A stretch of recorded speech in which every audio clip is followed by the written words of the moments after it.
Bay of Fundy in Nova Scotia. It's a big inland bay. And a lot of the... Yes. It is time for yet another commercial break. You are listening to Paraversal Universe. We will be right back after this commercial break with our guest for the next segment. NPR podcasts are now available on every platform. Check out all our shows at npr.org/podcasts. That's npr.org/podcasts. Live from NPR News in Washington, I'm Lakshmi Singh. Robert Kelly, the Grammy-winning singer known as R. Kelly, is charged with 10 counts of aggravated criminal sexual abuse involving 4 minors. In Chicago, Cook County State's Attorney Kim Foxx laid out the punishment Kelly faces if convicted. Aggravated criminal sexual abuse is a Class 2 felony with a sentencing range of 3 to 7 years for a count. It is also probationable. We anticipate that Mr. Kelly will appear in bond court tomorrow afternoon. The crimes were allegedly carried out between 1998 and as recently as a few years ago. One of the most prominent figures in pro football is facing charges of soliciting prostitution. New England Patriots owner Robert Kraft is one of more than 24 people charged in connection with a suspected human trafficking sex ring in Palm Beach County. Katie Switolski of member station WLRN in Florida reports. The charges come just weeks after Kraft's team won its 6th Super Bowl. At an outdoor press conference, lead investigator Andrew Sharp told reporters that there is video evidence against Kraft. The video that we obtained, it shows the act that took place. Jupiter Police Chief Daniel Kerr says the month-long investigation used hidden cameras to uncover the prostitution scheme going on in day spas. We're as equally stunned as everybody else, or, notoriety that would be arrested. Police suspect that the operation involves human trafficking.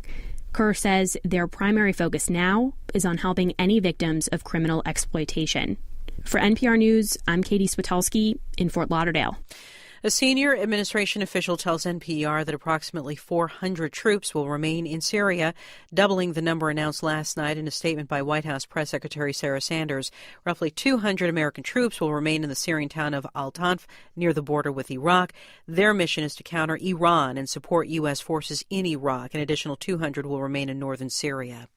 A Texas Democrat with support from House Speaker Nancy Pelosi is taking the next step in challenging President Trump's national emergency declaration to fund a wall on the U.S. southern border. Texas Public Radio's Ryan Poppy has more. Congressman Joaquin Castro filed House Joint Resolution 46, giving Congress the opportunity to terminate the president's national emergency declaration, which Castro says, if allowed to stand, could directly impact his hometown of San Antonio, better known as Military City, USA. The president's emergency declaration, one of the pots of money would be taken from military construction projects. Castro, during his call with reporters, was joined by House Speaker Nancy Pelosi, who said the president's order threatens the Constitution's separation of powers.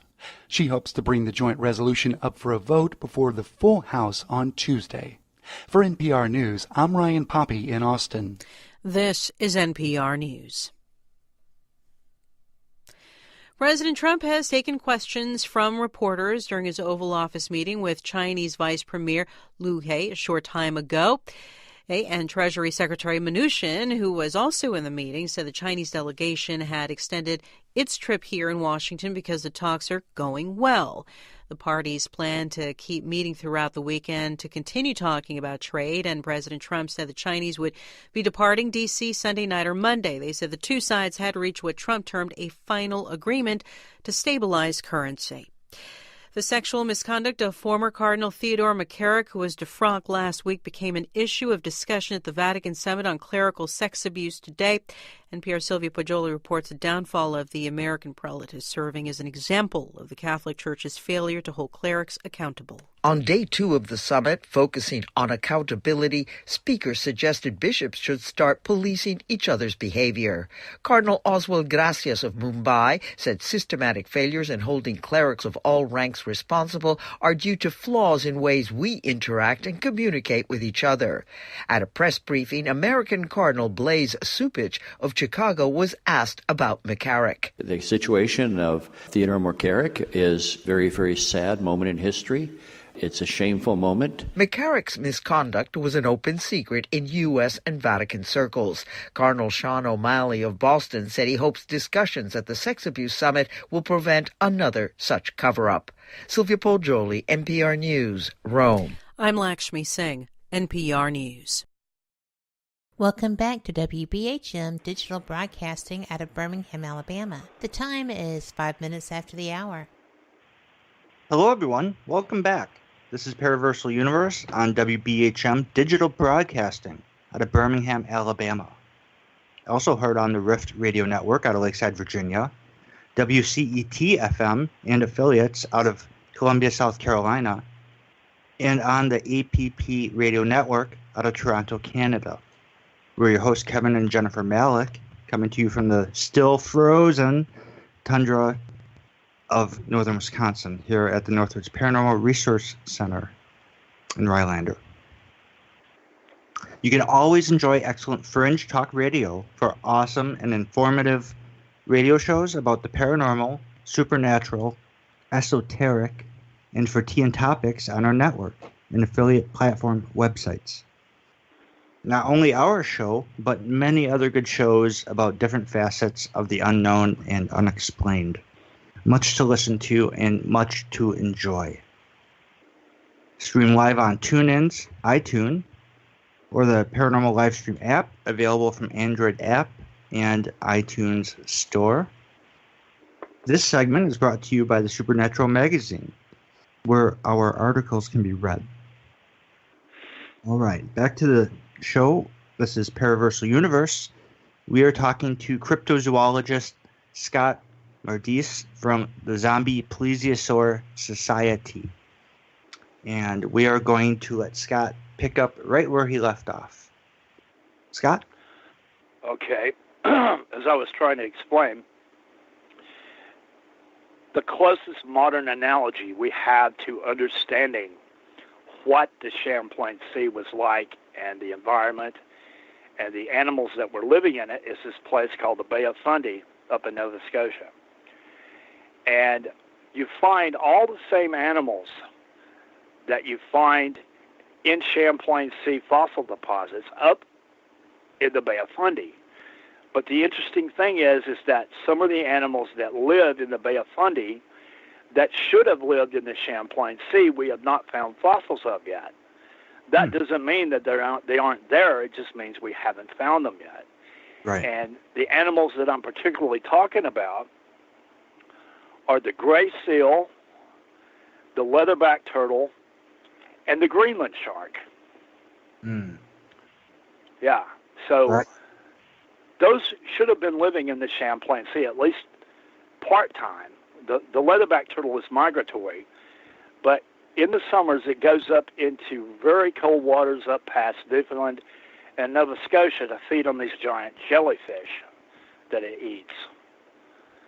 So, and another interesting thing is that the leatherback sea turtle is the largest known marine reptile that we have alive today. That doesn't mean there's others out there we haven't found yet, but that's the largest one we know about.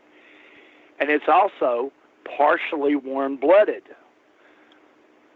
which is part of the reason it's able to go up into these extremely cold waters. It can elevate its metabolism significantly higher than the water temperature. So it is effectively a warm-blooded marine reptile, but with a low metabolism like a normal reptile. So it has the best of both worlds. You think something similar? Well, what I'm getting at here is there is a lot of speculation in the paleontology literature that things like plesiosaurs, mosasaurs, and ichthyosaurs probably were either completely warm-blooded or had a partially warm-blooded metabolism like a leatherback turtle. So if there were extant plesiosaurs today, they would probably have a metabolism sort of like the leatherback turtle. So the leatherback turtle is the closest model that we know of alive today to look at to try to figure out how a plesiosaur might have lived. Now, they have found plesiosaur remains in deposits that they think were cold water environments that probably had sea ice in them in southern Australia and up in Norway, which means it would have been the same at both poles. But anyway, getting back to the Bay of Fundy, you have the gray seal, the leatherback turtle, and the Greenland shark. And all three of these animals have not been found in Champlain Sea deposits yet, but theoretically they should have been there. Now, regarding the gray seal, you've heard about the reports of the great white sharks off Cape Cod, Massachusetts. Yes. There was a guy even killed there recently. Okay, the reason that the great whites are hanging around Cape Cod is that there is a colony of these gray seals living at Cape Cod. They're coming in to feed on those gray seals. That's why they're hanging around to begin with. So they have found remains of 4 different kind of seals and walrus from Champlain Sea deposits, but for some reason the gray seal is absent, and it should be there, and nobody knows why. So the main point that I'm trying to get at here is that there are animals that are alive today that should have been living in the Champlain Sea that, for whatever reason, we have not found the fossils of yet. So tying that in with the idea of whatever the monster is, if it exists, the idea is that we haven't found the remains of its ancestors in Champlain Sea deposits yet. So the only logical way to get something like a plesiosaur or a prehistoric whale like Basilosaurus into Lake Champlain today is to say, well, somehow out in the deep ocean, 65, 66 million years ago, some kind of plesiosaur survived the extinction of the dinosaurs and the pterosaurs and the other marine reptiles. Totally stayed out in the deep ocean for millions and millions of years, like the coelacanths did. Then you have to hypothesize that when places like Lake Champlain with the Champlain Sea and Loch Ness was connected to the ocean, there was a small population of these plesiosaurs or whatever these animals are, came into the Champlain Sea and Loch Ness and then got cut off and adapted to fresh water. And there's been a small population of them persisting ever since, living and dying in Lake Champlain and Loch Ness. So that's another good point you just brought up. Yeah. Yeah. Well, that's the general idea that makes this plausible. It had to have come in from the sea when these bodies of water were connected to the sea and got trapped and cut off. Now, that's a lot of theoretical ifs, but it makes logical sense. It's contingent on a lot of just so happen things, but it is within the realm of possibility. So coming back to the sea turtles dying in the caves, as I mentioned earlier, when I was talking about the whale skeleton and it being found up on a bluff, I mentioned that the water level had gone down from the time of the Champlain Sea about 200 feet. Okay. There are caves around the rim of Lake Champlain that were carved out by wave action during the Champlain Sea.